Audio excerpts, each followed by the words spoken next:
Aos 20 anos de idade, mais ou menos, teremos todas as células beta produtoras de insulina que teremos em toda a nossa vida em nosso pâncreas. E por isso, se as perdermos, poderá ser para sempre. Estudos de autópsia mostram que quando a diabetes tipo 2 é diagnosticada, já poderemos ter matado metade das nossas células beta. Podemos reproduzir isso até mesmo numa placa de Petri. Expondo células beta humanas à gordura, elas a absorvem e em seguida começam a morrer. Um aumento crônico nos níveis de gordura no sangue é prejudicial, como demonstrado pelos importantes efeitos na lipotoxicidade de células beta pancreáticas. Os produtos de degradação de gordura podem interferir com a função dessas células e basicamente levá-las à morte. E não é apenas uma gordura qualquer, mas a gordura saturada. A gordura predominante em azeitonas, nozes e abacates nos dá um impulso bem pequeno na proteína de morte celular 5, mas a gordura saturada aumenta verdadeiramente este contribuinte para a morte de células beta. As gorduras saturadas são prejudiciais para as células beta, ou seja, prejudiciais para as células produtoras de insulina no nosso pâncreas. O colesterol também. A absorção do colesterol mau, LDL, pode causar a morte de células beta como resultado da formação de radicais livres.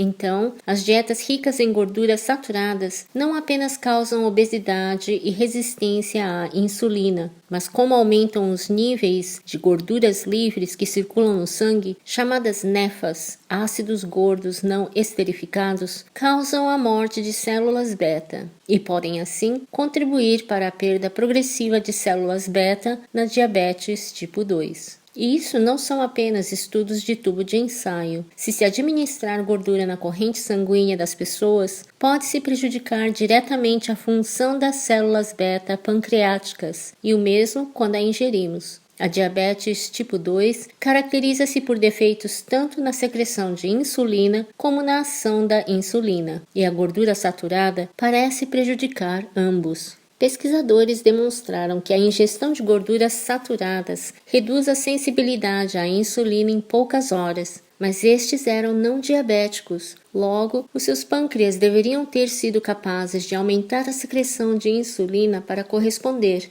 mas a secreção de insulina falhou em compensar a resistência à insulina em indivíduos que ingeriram a gordura saturada. Isso sugere que a gordura saturada prejudicou igualmente a função das células beta apenas em algumas horas após ter entrado na nossa boca. Assim, o consumo aumentado de gorduras saturadas tem um poderoso efeito a curto e a longo prazo na ação da insulina, contribuindo para a disfunção e morte das células beta pancreáticas na diabetes. E a gordura saturada não é apenas tóxica para o pâncreas. As gorduras encontradas predominantemente em carnes e laticínios são quase universalmente tóxicas, enquanto que as gorduras encontradas em azeitonas, nozes e abacate não são. A gordura saturada revelou-se particularmente tóxica para as células do fígado na formação da doença hepática gordurosa. Quando se expõe células de fígado humano à gordura vegetal,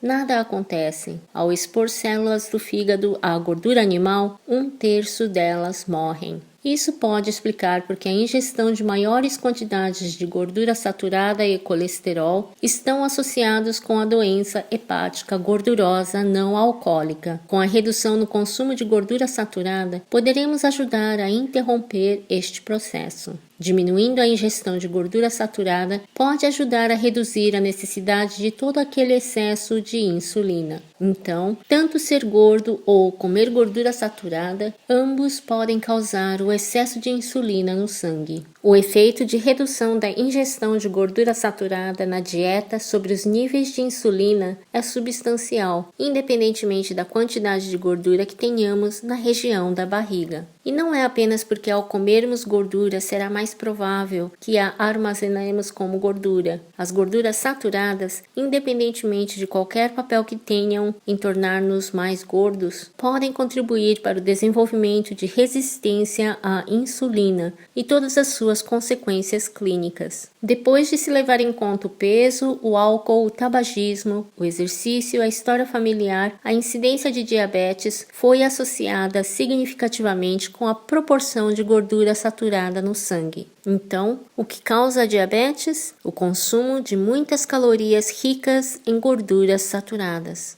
Agora, tal como nem todas as pessoas que fumam desenvolvem câncer no pulmão, nem todas as pessoas que comem muita gordura saturada desenvolvem diabetes. Há um componente genético, mas tal como se pode dizer que fumar causa câncer no pulmão, dietas de alto teor calórico ricas em gorduras saturadas são atualmente consideradas a causa da diabetes tipo 2.